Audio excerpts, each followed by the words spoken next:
Boa tarde, irmãos.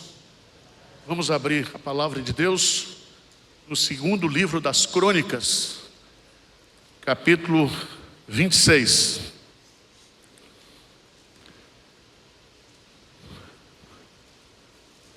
Segunda Crônicas, capítulo 26, a história de um rei chamado Uzias. E a história desse homem tem muito a nos ensinar a respeito do perigo que o orgulho traz para a vida de um crente, principalmente de um líder espiritual.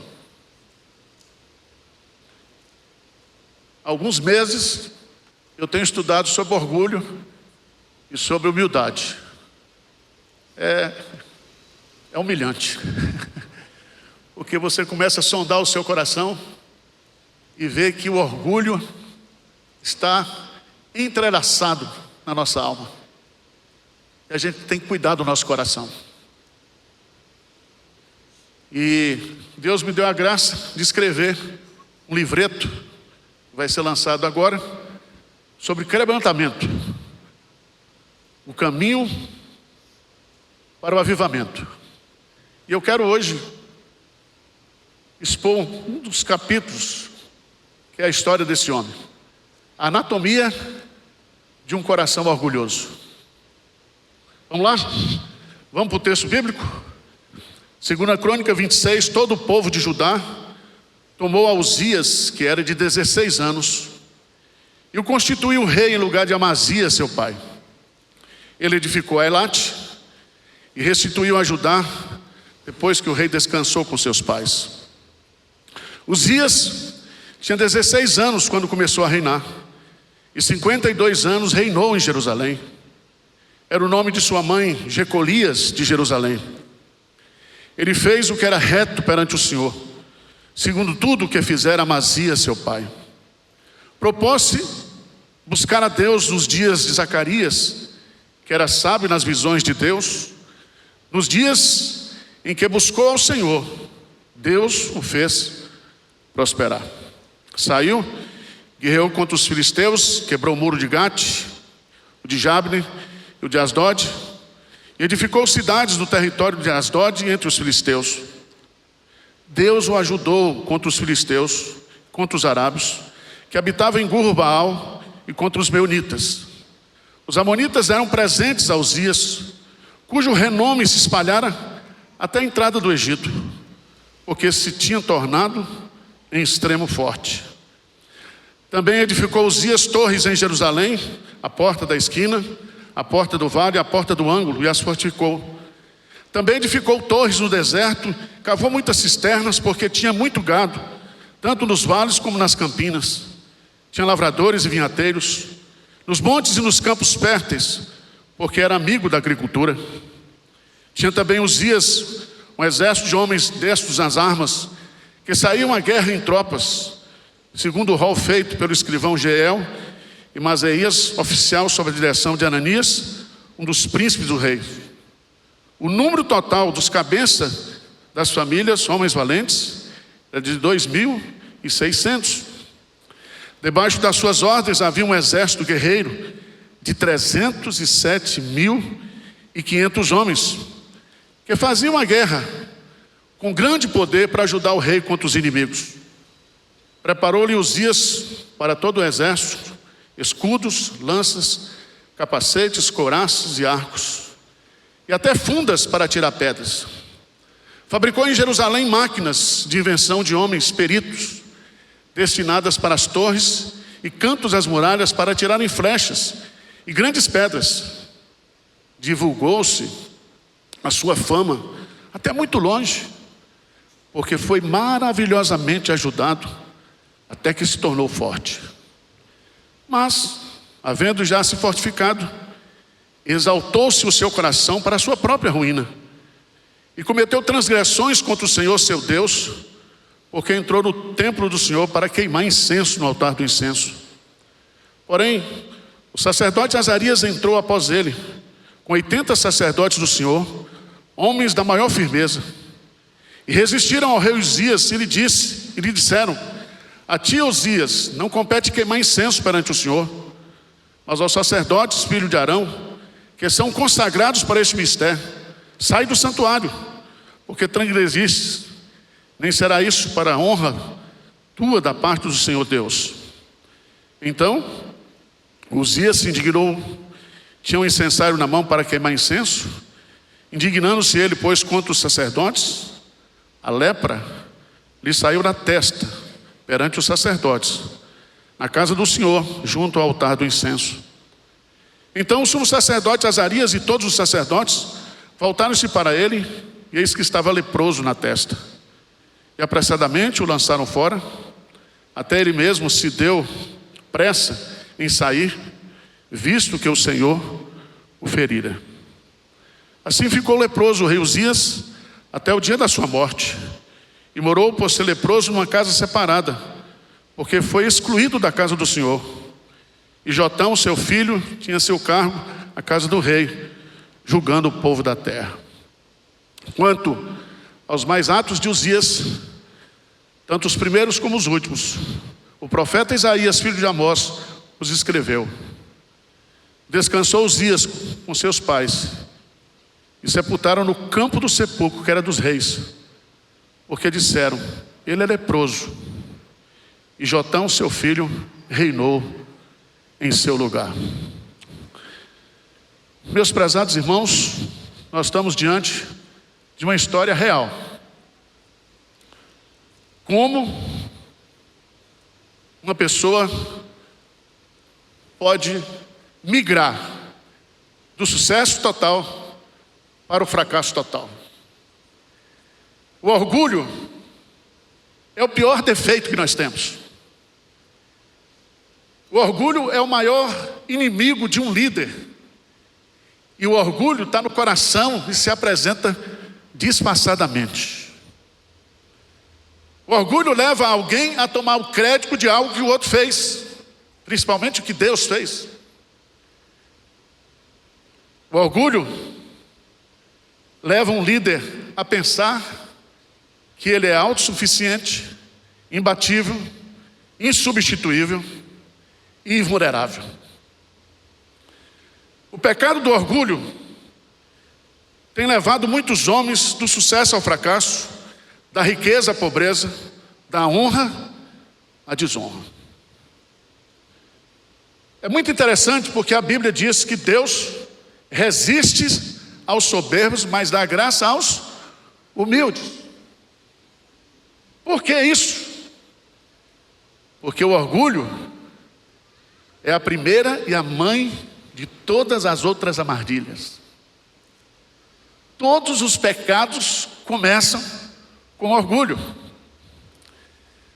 Uma citação de Andrew Moore, ele diz assim: no céu e na terra, orgulho, autoexaltação é a porta, o nascimento e a maldição do inferno.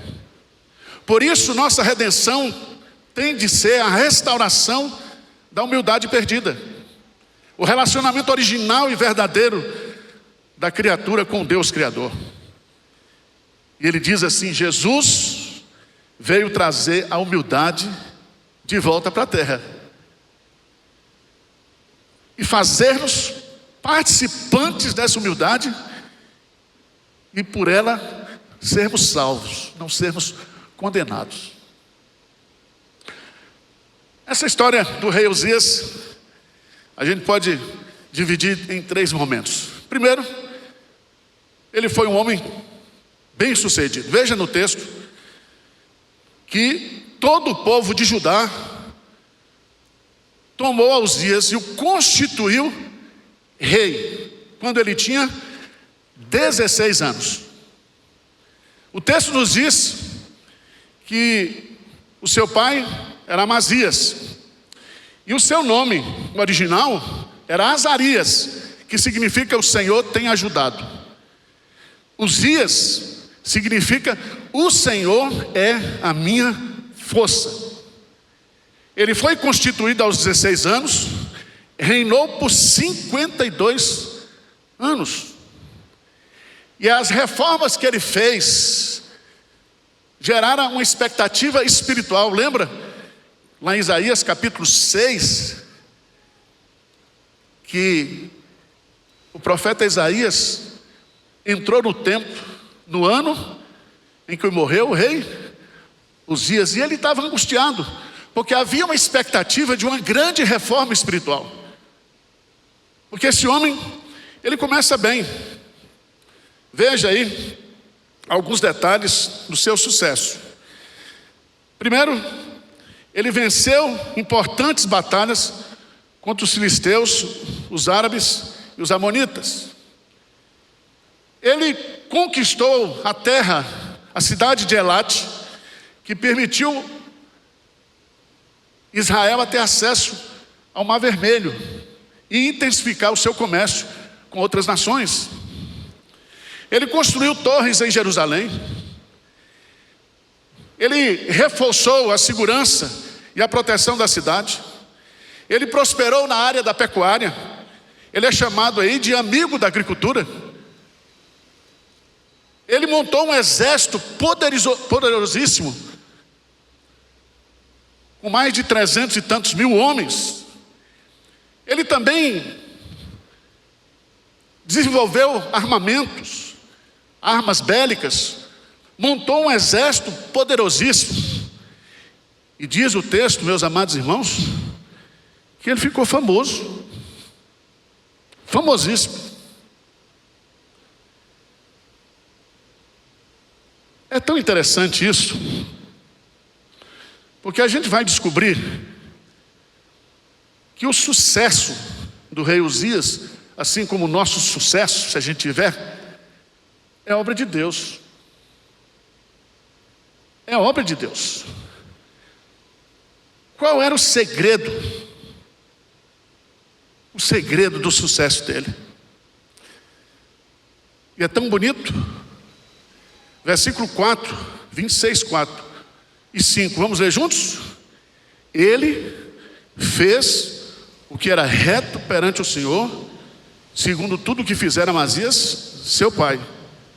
Propôs-se buscar a Deus nos dias de Zacarias, que era sábio nas visões de Deus. Nos dias em que buscou ao Senhor, o que diz? Deus o fez prosperar. Então a prosperidade, o sucesso vem de Deus. E é tão interessante, meus amados irmãos,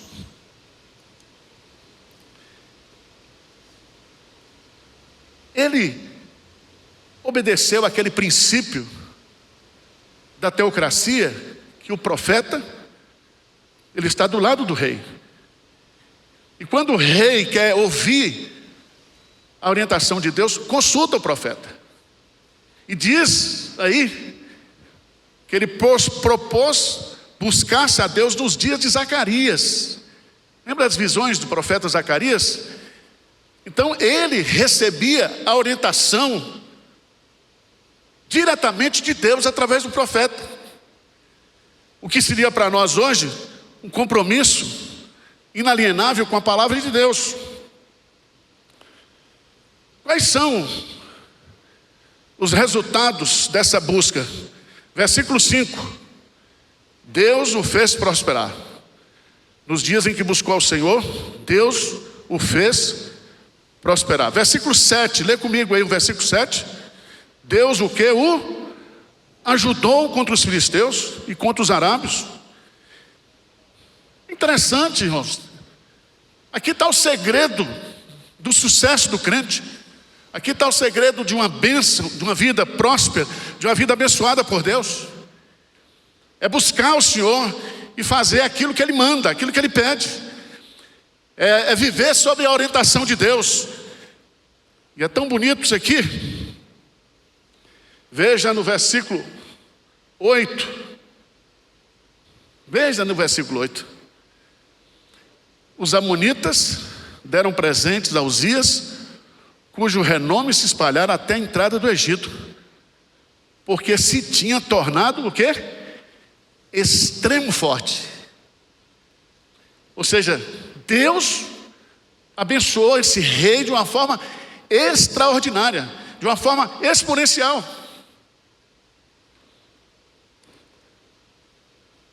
Mas, irmãos, veja lá no versículo 16. Versículo 16, tem um mais aí. Mais.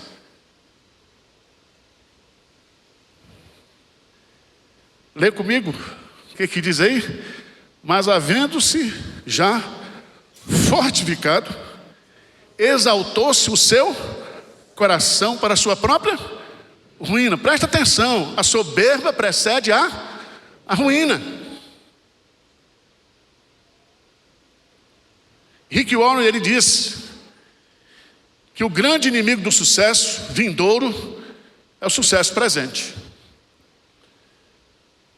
Uzias permitiu que as suas realizações, aquilo que Deus dera para ele, lhe subisse a cabeça. E ele se tornou uma pessoa arrogante, prepotente. E aí, sabe o que ele quis fazer? Ele não queria ser somente rei.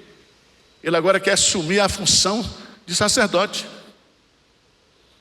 E as funções são bem distintas. Tem o rei, tem o profeta e tem o sacerdote. Ele invade o templo. E ele quer assumir o culto, a direção do culto. Irmãos,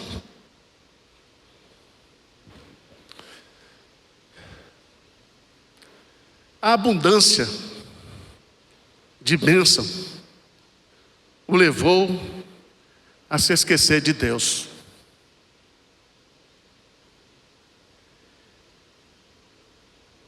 Marcos Witt, citando o evangelista, ele diz: o orgulho é um dos sentimentos mais ridículos que o homem pode abrigar.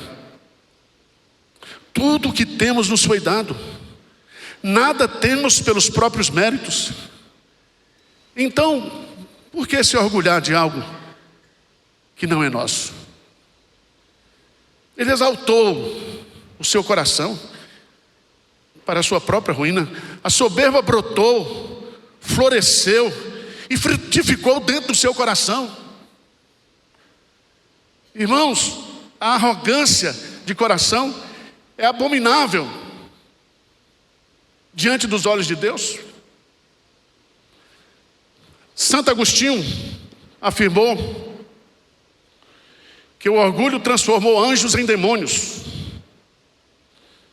E diz o texto, veja aí, que ele cometeu transgressões contra quem?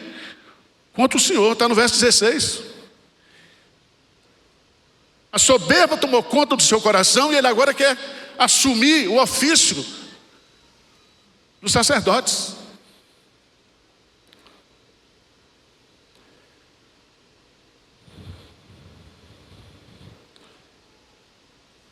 Mas veja o que aconteceu.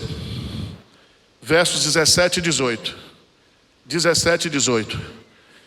E resistiram, porém o sacerdote Azarias entrou após ele com 80 sacerdotes do Senhor, homens da maior firmeza. E resistiram ao rei Uzias.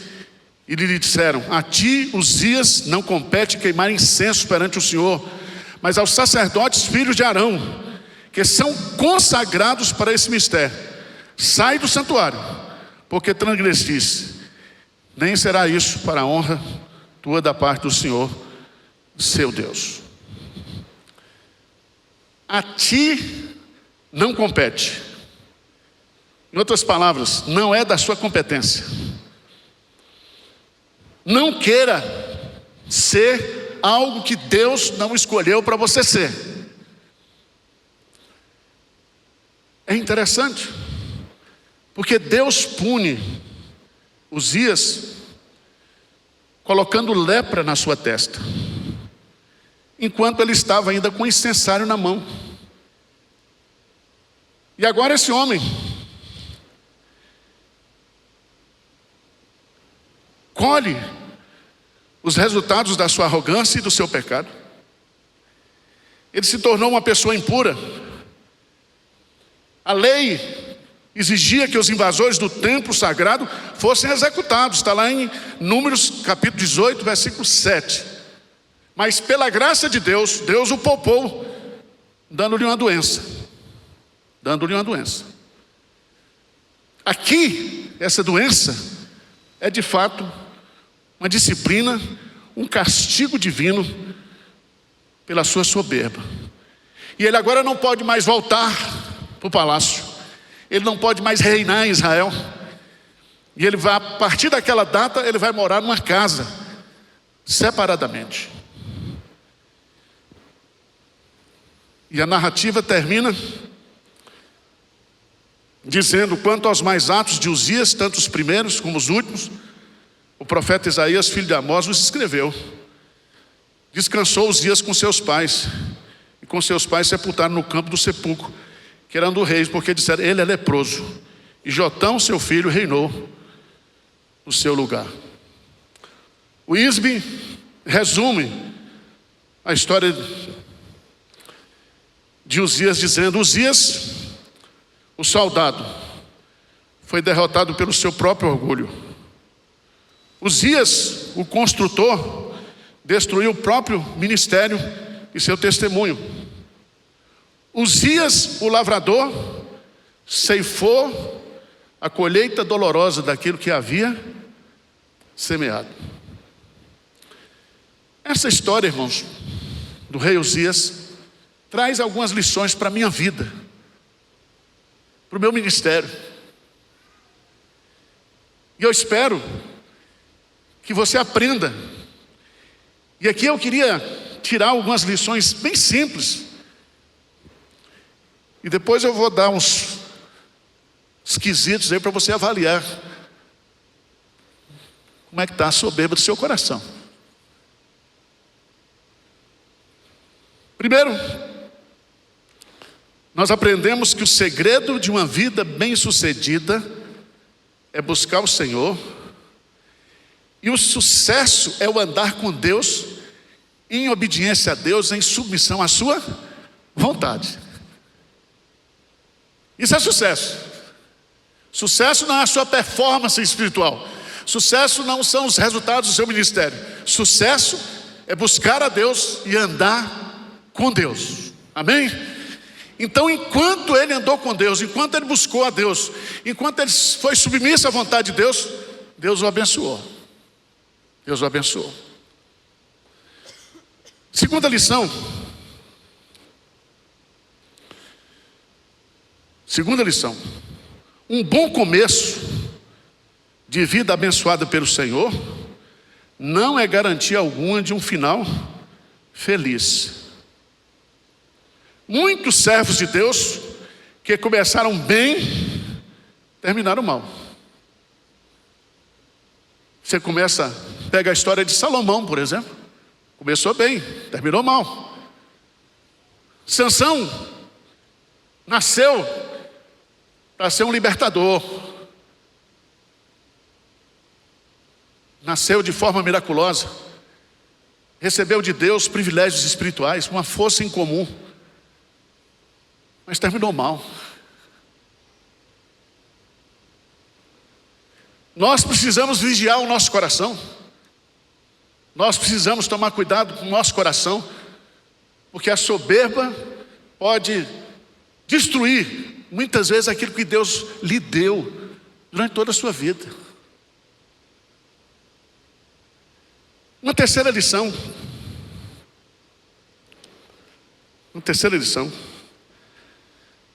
A bênção da fartura pode levar o crente ao pecado da soberba e do esquecimento de Deus, caso ele não vigie o seu próprio coração. Vamos ler juntos Oséias capítulo 13, versículo 6. Oséias 13, 6. Vamos ler esse versículo aí? O que diz a palavra de Deus? Oséias capítulo 13, versículo 6. Vamos ler juntos? Quando tinham pastos, eles se fartaram. E uma vez fartos, ensoberbeceu-se o coração. Por isso que esqueceram de mim. A bênção da fartura e do sucesso é extremamente perigosa para a nossa vida espiritual.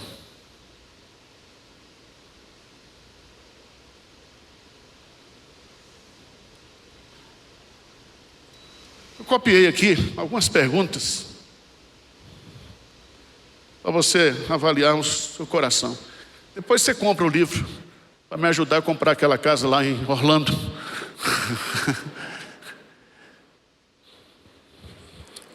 Faça você mesmo uma análise de seu coração e avalie o nível de orgulho que você tem. Porque a Bíblia fala que enganoso é o coração do homem, extremamente corrupto, quem o conhecerá?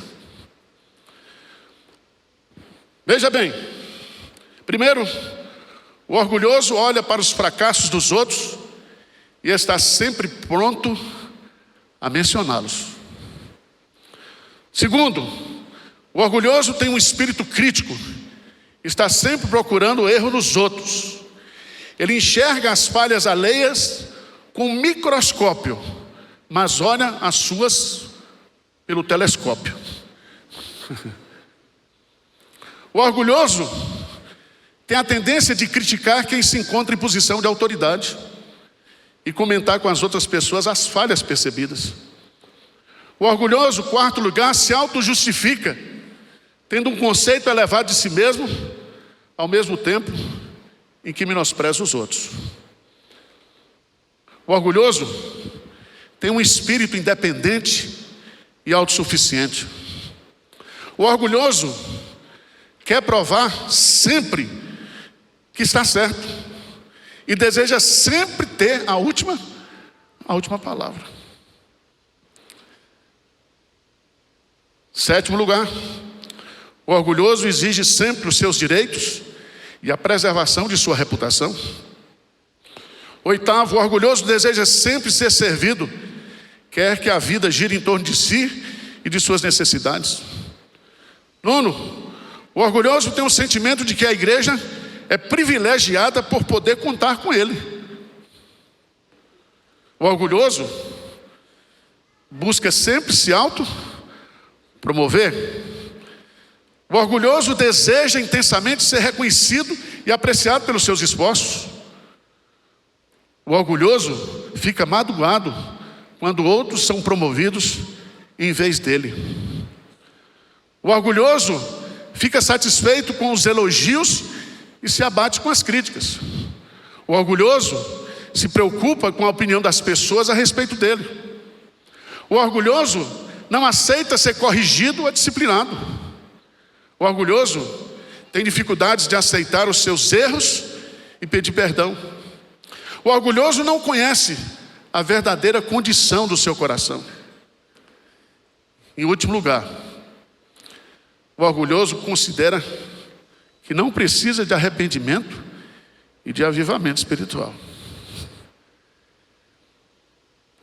Eu e você, nós não precisamos terminar como o rei Uzias,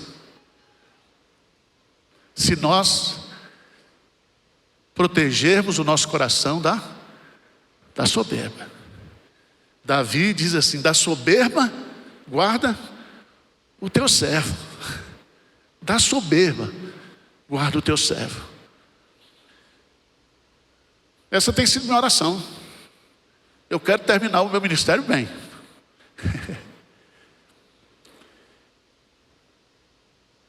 A encarnação de Jesus foi em si mesmo um manifesto divino contra o orgulho e a soberba humana. A graça, irmãos, nos humilha. A graça faz com que a nossa glória esteja exclusivamente na cruz de Cristo.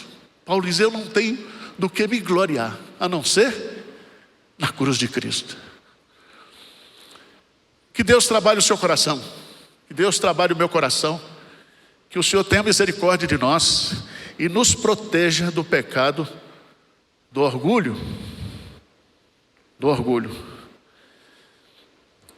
Por isso que Isaías, quando entrou no templo, no ano da morte do rei Uzias, ele viu que o trono não estava vazio. Ele viu que Deus estava no trono. E ele diz: ai de mim, ai de mim, ai de mim, que sou pecador. Ai de mim, ai de mim. E ali ele recebeu o perdão de Deus. E ele se tornou um dos profetas mais usados por Deus no Antigo Testamento. Vamos ficar de pé, vamos orar?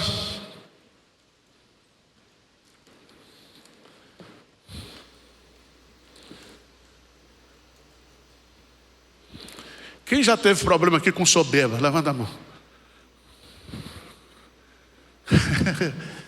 Vocês são corajosos, né?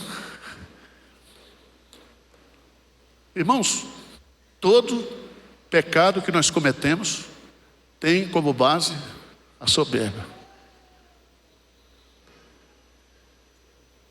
Tudo. Por isso que nós temos que depender totalmente da graça de Deus, da misericórdia de Deus. Vamos orar?